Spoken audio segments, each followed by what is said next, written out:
Again, what you saw was what you got, wasn't it?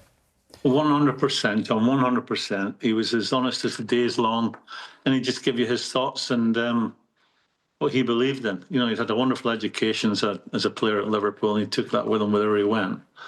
But I think we need to part, because we're talking about the man and his achievements, whereas, you know, he's one of the true greats of the British game and beyond.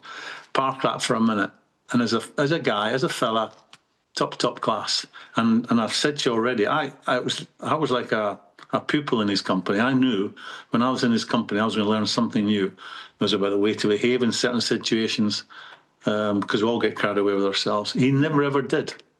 He never allowed what he had achieved to give him that big head on his shoulders. He was such a man full of humility. He was a very, very special man.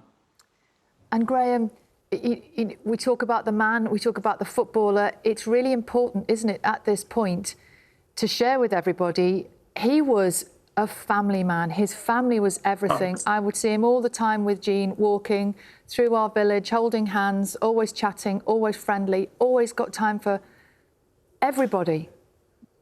Yeah, and that tells you, well, Sally, I know where you're talking about, I know where you live, I know I used to live there. It's strange because he settled there, because I think it was from his Man City days, but he was well known in the village as being Mr. Nice Guy, and I'm sure that still exists today.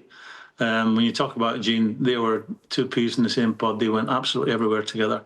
He'd just drive everywhere. You know, he'd drive to Portugal. He would, you know, if he had a job to do in Plymouth, he'd drive down there, and the two of them used to go everywhere together. And oh, I know my wife will miss her husband when he passes, but I think it's going to be especially hard for Jean because they were just together 24/7. So, you know, I think we should all give her a wee thought this time. Yeah, absolutely. David, I was really struck by that lovely story about you as an apprentice queuing up for Kevin Keegan's autograph. I was saying to Sal this morning, I remember my granddad coming to me having got Kevin's autograph for me when I was a kid. And can you just explain how influential he was for a whole generation of young football fans? Yeah, he was, and because not just because of how good he was as a footballer, you know, and it was just that how he was, as Graham says, you know, as a person. He had time for everybody, you know, even in signing the autographs. Every time I've been with him, he would always sign autographs with people, you know, and that's the biggest thing that comes across the most, is that, you know, the friendliness of the guy was just something to discuss. He was an absolute superstar in this country, you know, and there's no doubt, you know, obviously Graham played against him and knew what he was like on the pitch, but everybody knew what he was like off it. You know, he was just such a nice guy, and that's what influenced a lot of people, and especially like me. And like Sally was saying, I had the pleasure of living next door to him when I was up at Manchester's when I was playing for Man. I actually rented his other apartment in Hale. We all lived in those flats, didn't we, for a while? Graham, did you ever rent from Kevin Keegan?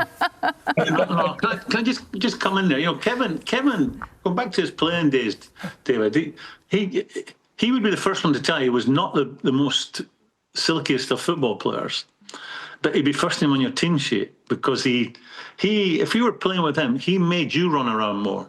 He made you work harder. He made you dig in more.